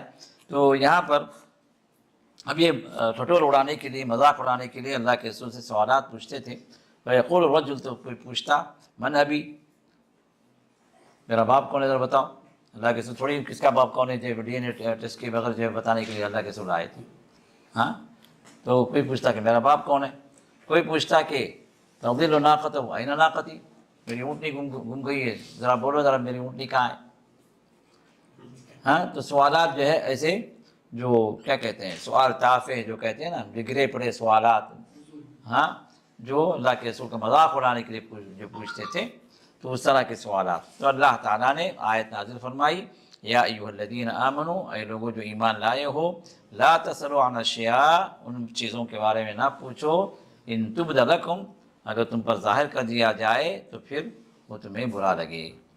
اب جیسے جو وہ آدمی پوچھا نا کہ میں کہاں ہوں، میں کہاں جاؤں گا، اینا مدخلی، تو آپ نے کیا فرمایا، النار، اب بیچارہ خواہ جو اپنے آپ کو جہنمی بنا لیا ہے نا۔ تو اس طرح کے سوالات جو انسان کو گھاٹے میں ڈال دیں یا انسان کو اس کا نتیجہ پریشان کن ملے، تو ایسے سوالات سے گریز کرنے کا حکم دیا گیا۔ 343 خا عن زبیر بن عدی، زبیر بن عدی ان سے یہ تابعی ہیں، تو ان سے مروی ہے کہ سأل رجل ابن عمر، ایک آدمی عبداللہ بن عمر سے سوال کیا، کس کے بارے میں سوال کیا، عن استلام الحجر، حجر اسود کو بوسہ دینا یا کہ چھونا. بوسہ دینا تقبیل ہے. استلام کیا ہے؟ چھونا. چھو کے آپ چوم لیں. ہاتھ پہنچا، ہاتھ لگائیں، چوم لیں. کوئی لکڑی اکڑی ہے، لکڑی کو ادھر لگائیں اور لکڑی کو چوم لیں. کوئی کپڑا وپڑا ہے، کپڑا اس پر ڈالیں، اس کپڑے کو چوم لیں. یہ استلام ہے. ٹھیک.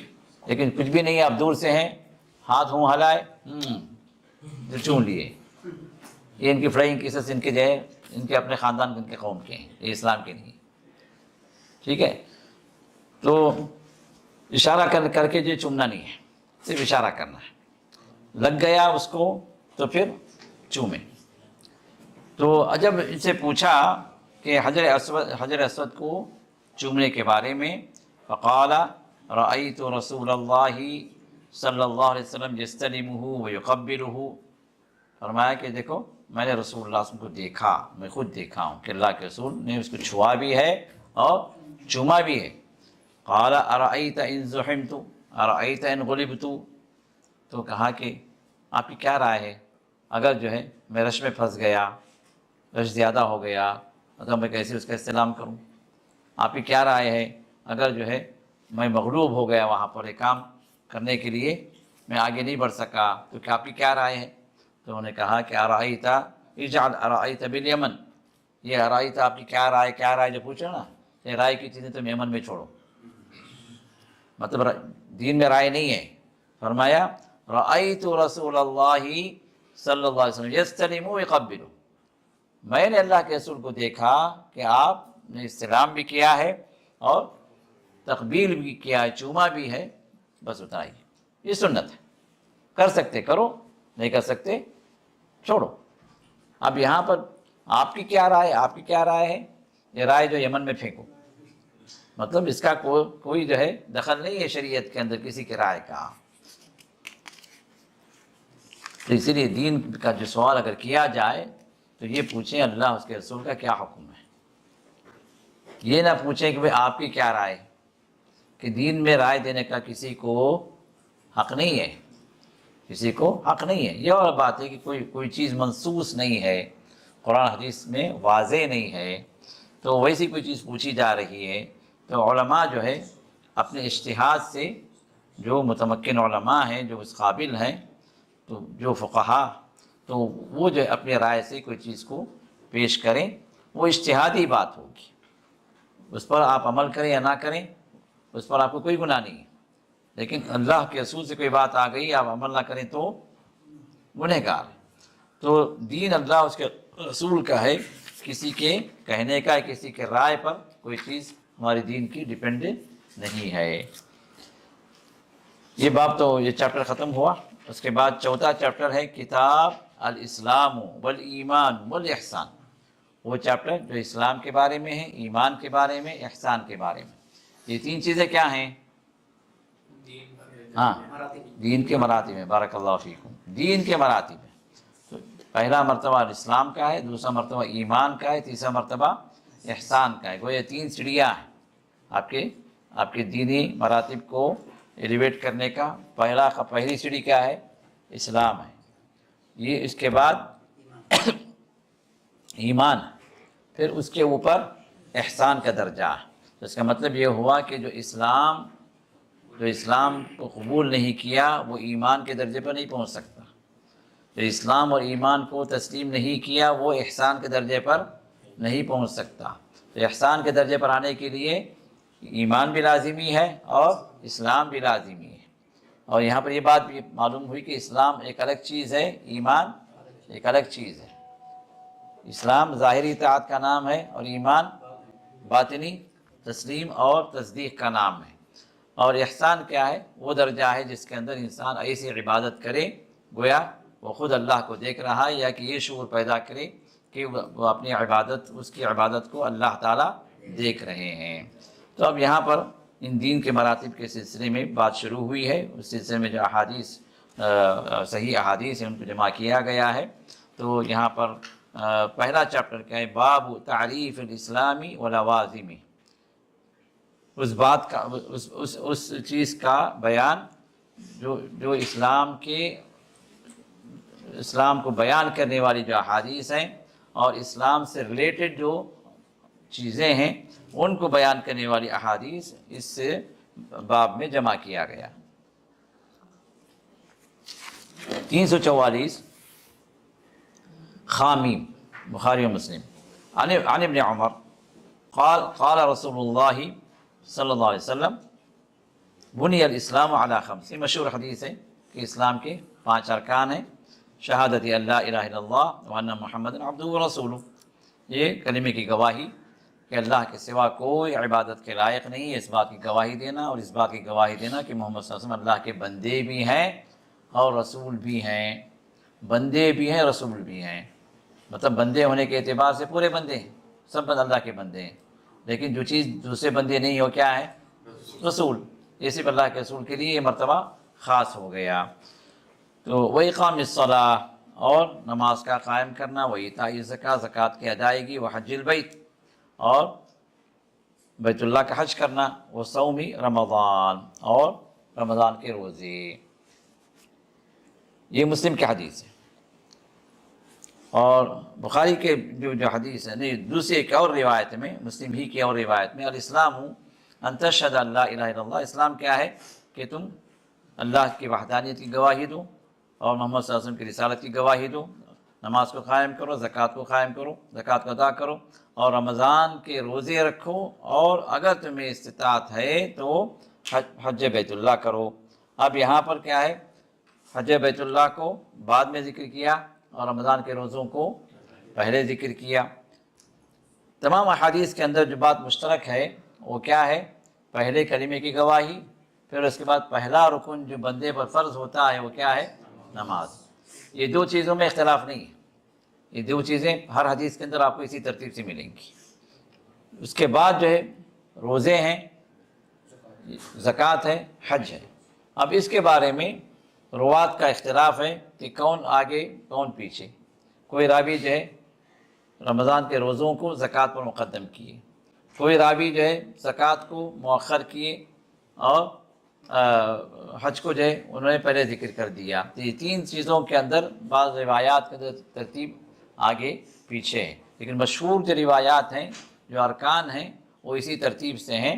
کیا ہے؟ کلمے کی گواہی، ہاں، نماز، جی، زکوٰۃ، صوم اور حج، یہ 5 ارکان، لیکن یہ 5 جو ہے کیا رکن میں داخل ہیں، چاہے آگے پیچھے اس کا بیان آیا ہے بعض روایات میں، اس سے کوئی فرق پڑنے والا نہیں ہے، کیونکہ جس نے جیسے سنا اس نے اس طرح بیان کر دیا۔ تو بنی الاسلام، پھر ایک اور روایت میں بنی الاسلام علی خمسہ، 5 چیزوں پر اسلام کی بنیاد قائم ہے، یعنی ارکان ہے، علی ان یوحد اللہ و اقام الصلاۃ، کہ جو ہے وہ جو ہے اللہ کی توحید کو بیان کرے اور نماز قائم کرے، وہ ایتاء الزکاۃ، زکوٰۃ کو ادا کرے، وہ صیام رمضان، اور رمضان کے روزے رکھے، اور حج اگر استطاعت ہے تو حج کرے۔ وفی اخری لہ، اور ایک اور روایت میں مسلم ہی کی، علی ان یعبد اللہ ویکفر بما دونہ، کہ اس بات کا بھی اقرار کرے کہ وہ اللہ ہی کی عبادت کرے گا، اور اللہ کے سوا جس کی بھی عبادت کی جاتی ہے اس کا کفر کرے گا۔ جیسے اس میں آتا ہے نا آیت الکرسی کے اندر، آیت الکرسی کے بعد کے آیات میں جو کیا ہے، نہیں اس کے بعد والی آیت، لا اکراہ فی الدین قد تبین رشد من الغی فمن یکفر بالطاغوت ویؤمن باللہ فقد استمسک بالعروۃ الوثقی۔ جو طاغوت کا انکار، طاغوت کیا ہے؟ کل ما عبد من دون اللہ، اللہ کے سوا جس کی بھی عبادت کی جائے وہ کیا ہے؟ وہ طاغوت میں داخل ہے۔ تو اس کا طاغوت کا انکار کرنا اور اللہ ہی کی عبادت کا اقرار کرنا، یہ خود بھی کیا ہے؟ توحید ہے۔ اور بعض روایات میں توحید کا بیان ان الفاظ سے کیا گیا ہے کہ اللہ ہی کی عبادت کا اقرار کرو، اور اللہ کے سوا جس کی بھی عبادت کی جائے اس کا تم کفر کرو۔ 345 خامیم، عن طلحہ بن عبید اللہ، طلحہ بن عبید اللہ جو ہے یہ فرماتے ہیں کہ جاء رجل الى رسول اللہ صلی اللہ علیہ وسلم من اہل نجد سائر الراس، کہ ایک آدمی آیا نجد سے۔ نجد کیا ہے؟ کون سا علاقہ ہے؟ جو بھی جو ہے نجد کیا ہے، جو بھی علاقہ جو اوپری اس پر ہو، مطلب جو اونچائی پر ہو، تو اس علاقے کو نجد کہا جاتا ہے۔ تو حدیث میں جو نجد جو ہے دو چیزوں کو کہا گیا ہے۔ ایک جو ہے نجد جزیرۃ العرب، جزیرہ عرب کا نجد کیا ہے، یہ ریاض، قصیم اور اس طرح کے جو علاقے ہیں یہ نجد میں شامل ہیں۔ اور ایک نجد العراق، عراق کا نجد، اور عراق کے نجد ہی کے بارے میں رسول اللہ صلی اللہ علیہ وسلم نے فتنوں کا ذکر کیا، فتنوں کا ذکر کیا، جس کے اندر جو ہے ہناک الزلازل والفتن، تو زلزلے وہاں ہوں گے اور جو ہے فتنے بھی وہیں سے پیدا ہوں گے، عراق سے۔ تو اس لیے رسول اللہ صلی اللہ علیہ وسلم کے بعد جو فتنے جو پیدا ہوئے، یہ سب عراقیوں کا، انہی لوگوں کا کارنامہ تھا، جہاں پر یہ لوگ فتنوں کو پھیلائے۔ حضرت علی کے خوارج کا نکلنا، عثمان کو شہید کرنا، پھر علی کے خلاف محاذ بنانا، شیعوں کا جو پیدا ہونا۔ یہ شیعوں کا اصل گھر کیا ہے؟ یہ نجد العراق، نجد العراق سے مراد کیا ہے؟ آج کا جو ایران اور عراق یہ شامل ہے، یہ جو فتنوں والی جگہیں ہیں۔ اور اسی طرح رسول اللہ صلی اللہ علیہ وسلم نے فرمایا کہ جو ہے جب دجال نکلے گا تو اس کا ساتھ دینے والے بھی یہی عراقی ہوں گے، یہی ایرانی اور عراقی یہی لوگ ہیں، یہ نجد والے۔ اسی وجہ نے فرمایا کہ جب دجال جب نکلے گا تو 70,000 یہودی اپنے کالے کالے لبادے اوڑھ کر، یہ 70,000 یہودی جو اس کا ساتھ دیں گے دجال کا، یہ اصفہان سے نکلیں گے۔ اور اصفہان کہاں ہے؟ ایران۔ تو ایرانی یہ یہودی ہیں جو آج بھی ہیں، سب سے زیادہ اگر یہودیوں کا اگر بسیرا اگر ہے تو اصفہان میں آج بھی ہے۔ ایران والے بیان نہیں کرتے ہمارے پاس یہودی ہیں، جبکہ ان کے پارلیمنٹ میں یہودی لوگ موجود ہیں۔ نہیں ہیں تو کون نہیں ہیں؟ سنی موجود نہیں ہے۔ پورے تہران شہر کے اندر اس بار یہ خبر آئی ہے، پکی خبر ہے، پورے تہران سٹی کے اندر ایک سنی مسجد موجود نہیں، جبکہ یہودیوں کے معبد خانے موجود ہیں، ان کے شرک کے اڈے موجود ہیں، لیکن نہیں ہے تو سنیوں کی ایک توحید والوں کی ایک مسجد نہیں ہے۔ تو یہ یہودی جو ہیں یہ بھی یہاں پر نجد العراق سے انہی کا فتنہ ہوگا۔ تو آپ نے فرمایا کہ نجد العراق جو ہے یہ فتنوں کی سرزمین ہے۔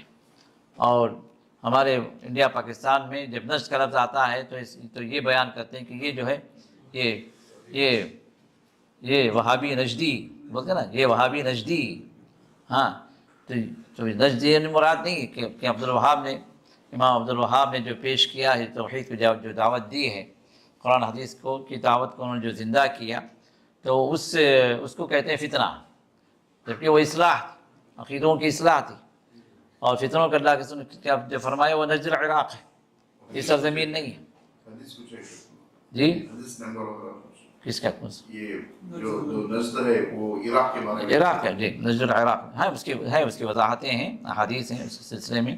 آپ نے اشارہ بھی کیا، جو آپ نے جو اشارہ جو کیا وہ عراق کی جانب اشارہ کیا تھا، احادیث کے اندر اس کی وضاحت موجود ہے۔ تو بہرحال تو یہاں جو ہے یہ فرماتے ہیں کہ نجد والوں میں سے ایک صاحب آئے اور ان کا حال کیا تھا؟ سائر الراس، سفر سے آئے نا، مسافر ہیں، تو بال پراگندہ، نسمع دوی صوته ولا نفقه ما یقول۔ تو وہ آئے اللہ کے رسول سے جو قریب میں ہو گئے، سرگوشی کے انداز سے جو کچھ بات کرنے لگے۔ وہ کیا کہہ رہے ہیں ہم وہیں بیٹھے، ہمیں سمجھ نہیں آ رہا، کیونکہ سنائی نہیں دے رہا کیا پوچھ رہے ہیں۔ تو حتی دنا برسول اللہ صلی اللہ علیہ وسلم فاذا هو يسأل عن الاسلام، تو یہاں تک کہ اللہ کے رسول سے قریب ہو کر وہ اسلام کے بارے میں سوال کر رہے تھے، بھئی اسلام کیا ہے، اسلام کے ارکان کیا ہے بتائیے۔ فقال رسول اللہ صلی اللہ علیہ وسلم 5 صلوات فی اليوم واللیلہ، آپ نے فرمایا کہ 5 نمازوں کی ادائیگی دن اور رات میں۔ فقال هل علی غیرہن، کیا اس کے علاوہ بھی کچھ مجھے پڑھنا ہے؟ آپ نے فرمایا کہ لا، نہیں، فرض اتنا ہی ہے، الا ان تطوع، ہاں اگر تم اس سے زیادہ کرو گے تو وہ نفل ہے، نفلی طور پر اور تم نمازیں پڑھ سکتے ہو، لیکن فرض اتنا ہی ہے 5 وقت۔ فقال رسول اللہ صلی اللہ علیہ وسلم وصیام رمضان، پھر فرمایا کہ رمضان کے روزے رکھنا ہے۔ تو انہوں نے کہا کہ هل علی غیرہ، کہ رمضان کے روزوں کے علاوہ بھی کچھ روزے فرض ہیں کیا؟ آپ نے فرمایا کہ لا الا ان تطوع، فرض تو نہیں ہے، لیکن اگر تم اس کے علاوہ بھی روزے رکھو گے تو وہ نفل میں داخل ہوگا۔ وقال ذکر له رسول اللہ صلی اللہ علیہ وسلم الزکاۃ، پھر آپ نے زکوٰۃ کا بھی ذکر فرمایا، تو اس کو سن کے کہا کہ کیا اس کے علاوہ بھی اور بھی مجھے کچھ مال دینا ہے اللہ کی راہ میں؟ قال لا الا ان تطوع، نہیں، فرض اتنا ہی ہے، اس سے زیادہ اگر دو گے تو نفل میں داخل ہوگا، صدقہ ہے وہ۔ فادبر الرجل، تو وہ آدمی وہاں سے واپس ہوا، وهو یقول، اور جو ہے وہ کہہ رہے تھے واپس ہوتے ہوئے، واللہ لا ازید علی ھذا ولا انقص من، اللہ کی قسم جو آپ نے بیان کیا نا، نہ اس پر میں کچھ زیادہ کروں گا نہ اس میں کچھ کمی کروں گا۔ فقال رسول اللہ صلی اللہ علیہ وسلم افلح ان صدق، اور ایک روایت میں دخل الجنہ ان صدق، یہ آدمی کامیاب ہو گیا اگر واقعتاً یہ سچا ہے۔ اور ایک دوسری روایت میں دخل الجنہ، یہ آدمی جنتی ہے اگر یہ اپنے قول میں اور عمل میں سچا رہا۔ تو اب یہ روایت بتاتی ہے کہ اس میں حج کا ذکر نہیں ہے، تو اس کا مطلب کیا ہوا؟ ہاں نہیں، شہادت تو بنیاد ہے، کیونکہ وہ پہلے ہی پوچھ لیا نا، وہ جو قریب ہوئے تو اسی وقت جو ہے کانورزیشن شروع ہو چکا تھا، اب یہ جو سنے وہ جو بیان کر رہے ہیں جی۔ تو 346 خامیم عن ابن عباس رضی اللہ عنہ ان نبی صلی اللہ علیہ وسلم قال لمعاذ بن جبل حين بعثه الى اليمن، کہ حضرت ابن عباس فرماتے ہیں کہ رسول اللہ صلی اللہ علیہ وسلم جب معاذ بن جبل کو بحیثیت داعی یمن کی طرف بھیجا تو آپ نے فرمایا انک ستأتی قوما اہل کتاب، یمن میں اہل کتاب تھے، یہود و نصارہ تھے، تو آپ نے فرمایا کہ دیکھو تم جہاں جا رہے ہو نا وہ جو ہے وہ اہل کتاب وہاں پر ہیں۔ فَإِذَا جِئْتَهُمْ، جب تم ان کے پاس جاؤ، فَادْعُهُمْ إِلَىٰ أَن يَشْهَدُوا أَن لَا إِلَٰهَ إِلَّا اللَّهُ وَأَنَّ مُحَمَّدًا رَسُولُ اللَّهِ۔ تو پہلا کام کیا ہے؟ عقیدے کی دعوت دو۔ دیکھیے یہاں پر جو ہے آ گئی اولویت کس کو ہے دعوت دینے کی، معلوم جو پڑھتے ہیں نا بھائی نماز کی دعوت دو، مسجد کی دعوت دو، کافی ہے، مسجد میں آ جائیں گے اصلاح ہو جائے گی، نہیں ہوگی، کیونکہ آپ جس کو جو ہے پریارٹی دے رہے ہیں وہ کیا ہے؟ وہ عمل ہے، بنیاد کیا ہے؟ عقیدہ۔ آپ عقیدے کو ہوا میں چھوڑ دیا، عمل کو پکڑ لیے، تو یہ منہج نبی نہیں ہے، نہ یہ منہج دعوت ہے۔ تو منہج دعوت کیا ہے؟ آپ پہلے کس چیز کی طرف زور دینا ہے، کہاں بلانا ہے؟ ایمان کی دعوت ہو، عقیدے کی دعوت ہو، توحید کی دعوت ہو، عقیدہ صحیح ہو جائے تو پھر عمل کو اللہ قبول کرتے ہیں۔ آپ ہزاروں عمل کر لیں لیکن عقیدہ صحیح نہیں ہے، عقیدے کے اندر شرک ہے، تو عمل قبول ہوگا؟ نہیں قبول ہوگا۔ تو یہاں پر رسول اللہ صلی اللہ علیہ وسلم نے فرمایا کہ پہلے جس کی طرف انہیں تمہیں بلانا ہے وہ کیا ہے؟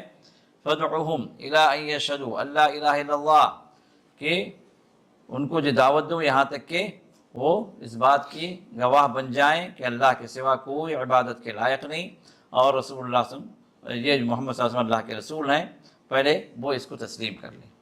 ہاں اس کو تسلیم کر لیے، فَإِنْهُمْ أَطَاعُوا لَكَ بِذَلِكَ فَأَخْبِرْهُمْ، جب یہ توحید پر آ گئے، قبول کر لیا اسلام کو، تو پھر تم انہیں نمازوں کی فرضیت کے بارے میں بتلاؤ کہ اللہ تعالیٰ نے ان پر رات اور دن کے اندر 24 گھنٹوں میں 5 نمازوں کو فرض کیا ہے۔ نماز، اب یہ نماز کی دعوت کہاں آتی ہے؟ توحید کے بعد، توحید عقیدے کی اصلاح ہو جائے تو پھر نمازوں کی اہمیت وہاں پر اجاگر ہوتی ہے۔ پھر اس کے بعد فرمایا فَأَخْبِرْهُمْ إِنَّ اللَّهَ قَدْ فَرَضَ عَلَيْهِمْ صَدَقَةً، تم نے یہ بتاؤ کہ اللہ نے ان پر صدقہ لازم کیا ہے۔ صدقہ سے مراد کیا ہے؟ زکوٰۃ ہے۔ تُؤْخَذُ مِنْ أَغْنِيَائِهِمْ فَتُرَدُّ عَلَىٰ فُقَرَائِهِمْ، تو ان کے اغنیاء سے، ان کے مالداروں سے زکوٰۃ لی جائے گی اور ان کے فقیروں پر زکوٰۃ تقسیم کی جائے گی۔ اب یہاں پر اللہ کے رسول فرماتے ہیں کہ ان کے مالداروں سے، مطلب اس قوم کے مالداروں سے زکوٰۃ لی جائے اور اسی قوم کے فقیروں پر تقسیم کی جائے۔ تو اسی سے علماء نے استدلال کیا کہ زکوٰۃ جہاں سے لی جاتی ہے وہیں کے فقیروں پر لوٹائی جائے۔ آپ زکوٰۃ کہیں سے لیتے ہیں اور کہیں اور خرچ کرتے ہیں، یہ افضل نہیں ہے، سوائے کہ وہاں پر لوگ محتاج نہیں ہیں، وہاں پر لوگ جو ہے اپنے طور پر جو ہے وہ سیلف ڈیپینڈنٹ ہیں، ان کو زکوٰۃ کی ضرورت نہیں ہے، تو پھر آپ کہیں اور جو ہے کسی دوسرے ملک میں یا کسی دوسری جگہ منتقل کر سکتے ہیں، لیکن آپ جس جگہ رہ رہے ہیں وہاں پر محتاجین موجود ہیں تو پھر آپ کی زکوٰۃ کہاں استعمال ہوگی؟ اس جگہ کے لوگوں کی اصلاح اور ان کے جو ہے معیشت کو بہتر بنانے میں زکوٰۃ وہاں پر استعمال ہوگی۔ پھر اس کے بعد میں فرمایا فَإِيَّاكَ وَكَرَائِمَ أَمْوَالِهِمْ، ہاں دیکھو جب تم زکوٰۃ لو تو اچھی چیزیں چن چن کر مت لے، جو بڑی چیزیں ہیں یا کہ جو ویلیوبل ہیں، ہاں تو ان چیزوں کو ٹارگٹ مت بناؤ، بلکہ کیا کرو جو متوسط ہیں۔ اب کھجور کی زکوٰۃ ہے، اب کھجور کی اس میں دیکھیں بھائی جو بڑھیا جو کھجور ہے، جو قیمتی کھجور ہے وہ زکوٰۃ میں نکال کے اپنے لے رہے ہیں، اب باقی چھوڑ دے رہے ہیں اس کو۔ یہ نہیں ہے، اس طرح نہیں کرنا چاہیے، بلکہ متوسط جو چیز ہے اس کو مکس اپ کرو اور ان سب کو ملا کر تم زکوٰۃ کو نکالو۔ تو آپ نے فرمایا کہ مال کے جو نفیس قسم کی جو چیزیں ہیں تم اس سے بچو، واتقی دعوت المظلوم، اور مظلوم کی بد دعا سے اپنے آپ کو بچاؤ، کیونکہ تم زبردستی جو اس کی جو ہے نفیس چیزیں، اس کی جو ویلیوبل چیزیں تم زکوٰۃ میں وصول کر لیے تو اب دل سے کیا نکلتا؟ ایک آہ نکلتی ہے۔ مظلوم کی بد دعا سے اپنے آپ کو بچاؤ، فَإِنَّهُ لَيْسَ بَيْنَهَا وَبَيْنَ اللَّهِ حِجَابٌ، اس لیے کہ اس کے یعنی مظلوم کی بد دعا اور اللہ کے درمیان میں کوئی رکاوٹ نہیں۔ اور ایک دوسری روایت میں فرمایا فَلْيَكُنْ أَوَّلَ مَا تَدْعُوهُمْ إِلَىٰ أَن يُوَحِّدُوا اللَّهَ تَعَالَىٰ، کہ تمہاری پہلی دعوت کیا ہونی چاہیے؟ توحید کی دعوت ہو، اللہ کی وحدانیت کی دعوت ہو۔ فَإِذَا عَرَفُوا ذَلِكَ، پھر جب جو ہے اس کو وہ جان لگے، پہچان گئے، ایمان لا لیے، فَأَخْبِرْهُمْ أَنَّ اللَّهَ فَرَضَ عَلَيْهِمْ خَمْسَ صَلَوَاتٍ فِي يَوْمِهِمْ وَلَيْلَتِهِمْ، تو اس بات کو پھر انہیں بتاؤ کہ اللہ تعالیٰ نے دن و رات میں 5 نمازیں ان پر فرض کی ہیں۔ فَإِذَا صَلُّوا، تو پھر جب وہ نماز پڑھنے لگی تو فَأَخْبِرْهُمْ أَنَّ اللَّهَ افْتَرَضَ عَلَيْهِمْ زَكَاةً فِي أَمْوَالِهِمْ، کہ اللہ تعالیٰ نے ان پر زکوٰۃ کو بھی فرض کیا ہے، تُؤْخَذُ مِنْ أَغْنِيَائِهِمْ فَتُرَدُّ عَلَىٰ فَقِيرِهِمْ، تُؤْخَذُ مِنْ غَنِيِّهِمْ فَتُرَدُّ عَلَىٰ فَقِيرِهِمْ، کہ وہ زکوٰۃ مالداروں سے لی جائے گی اس قوم کے اور اسی قوم کے فقیروں پر اس کو لوٹایا جائے گا۔ فَإِذَا قَرُّوا بِذَلِكَ فَخُذْ مِنْهُمْ، جب زکوٰۃ کا جو ہے وہ لوگ اقرار کر لیں تو زکوٰۃ تم ان سے وصول کرو۔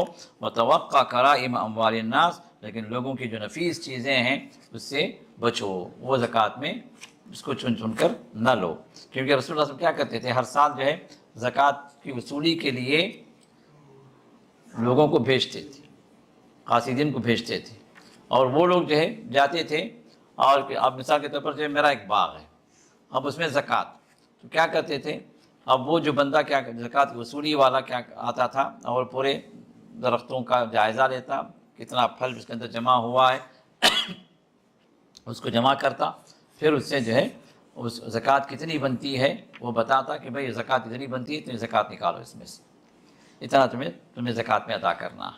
تو رسول اللہ کے قاصدین کو رسول اللہ صلی اللہ علیہ وسلم خاص طور پر اس بات کی آپ جو تعلیم دیتے تھے کہ تم جب لوگوں سے زکوٰۃ وصول کرو، ان کے مال کو جمع کر کے، تو اس میں سے جو بہترین چیزیں وہ الگ نہ نکال لو، بلکہ جو متوسط جو چیز ہوتی ہے اس کو وہ جو ہے تم ان سے وصول کرو۔ تو اللہ کی راہ میں یہ بات تو مطلوب ہے کہ آپ بہترین چیز دیں، تو یہ کیا ہے، آپ کی اشتہا پر، آپ کی نیت پر، آپ خود ہی آگے بڑھ کر بھائی یہ نفیس چیز میرے پاس سب سے قیمتی دے لو اللہ کے راہ میں، یہ آپ کا اپنا عمل ہے۔ لیکن سامنے زکوٰۃ کی وصولی والا جو اس کو اللہ کے رسول نے فرمایا تم اپنے طور سے اس طرح کا کام نہ کرو، سمجھ رہے ہیں بات؟ کیوں؟ اس لیے کہ اپنے طور سے زبردستی کچھ وصول کرنے میں کیا ہوگا، ہو سکتا ہے اس بندے کی آہ نکلے اور مظلوم کی بد دعا سے تمہیں بچنا ہے۔ اب یہاں پر ایک بات یہ بھی ہے کہ مظلوم اگر جو ہے مظلوم نہیں ہے، وہ زبردستی جو بد دعا کر رہا، تو اب یہ کیا قبول ہوگی؟ ہاں، یہ قبول نہیں ہوگی۔ اب مثال کے طور پر زکوٰۃ کے لیے بندہ گیا حکومت کی جانب سے، اب وہ کہا کہ بھائی آپ زبردستی مجھ سے زکوٰۃ وصول کر رہے ہیں، میں دینا نہیں چاہتا زکوٰۃ میں، اللہ آپ کو برباد کرے۔ اب یہ جو بد دعا جو دے رہا ہے یہ حق ہے نا حق ہے؟ نا حق ہے، کیونکہ جو ہے زکوٰۃ اس پر فرض ہے۔ اب زکوٰۃ کی وصولی کا اختیار کس کو ہے؟ حکومت کو ہے، اب یہ حکومت کا کارندہ پہنچ رہا ہے، آپ سے زکوٰۃ وصول کر رہا ہے، تو آپ اس کو بددعا دے رہے ہیں، یہ بددعا لگے گی؟ نہیں لگے گی، کیونکہ وہ حق پر نہیں ہے۔ اس طرح کئی جگہوں پر یہ بات آتی ہے کہ اب جو بندہ حق پر نہیں ہے، ناحق جو بددعائیں دیتا ہے، تو کیا یہ بددعائیں لگیں گی؟ کئی لوگوں نے مجھ سے سوال کیا کہ وہ اپنے والدین کو جتنا کچھ ان کی حاجت ہے اس سے زیادہ دیتے ہیں، لیکن پھر بھی جو ہے ماں کیا کرتی ہے، کسی ایک بیٹے کو پیسہ یہاں سے لیتی ہے، کسی ایک بیٹے کو دے دیتی ہے، جو چھوٹا بیٹا ہے یا اس کو چہیتا بیٹا ہے، اور بار بار جو ہے کئی جگہوں پر کئی لوگ مجھے آ کے بیان کیے اس مسئلے کو کہ ماں باپ جو ہے یا خاص طور پر ماں جو ہے بڑے بچوں سے، بڑے بیٹوں سے وصول کرتے رہتے ہیں، اور ان کی حاجت جو ہے اس سے کہیں زیادہ وصول کرتے ہیں، بلکہ اپنے آپ کو بچا کر کیا کرتے ہیں، وہ اپنے کسی چھوٹے بچے کو یا بیٹی کو دیتے رہتے ہیں، اور مزید مانگنے پر اگر یہ بیٹا نہ دے تو بددعائیں دیتے ہیں۔ اب یہ بددعائیں لگیں گی یا نہیں لگیں گی؟ کیونکہ بددعائیں حق پر نہیں ہیں، وہ انصاف پر نہیں ہے، تو ناحق جو بددعائیں ہیں وہ بددعائیں کارگر نہیں ہیں۔ ہاں، اگر آپ ظالم ہیں اور کوئی مظلوم آپ کو بددعا دے رہا ہے تو پھر وہ بددعا ایسی ہے جو وہ اس کے اور اللہ کے درمیان میں کوئی رکاوٹ نہیں رکھتی، تو رسول اللہ صلی اللہ علیہ وسلم نے مظلوم کی بددعا سے اپنے آپ کو بچانے کا حکم دیا۔ تو یہاں ہم رکتے ہیں، اس کے بعد ہم جو ہے شروع کریں گے 347 347 انشاءاللہ، پھر یہاں سے ہم آگے بڑھیں گے۔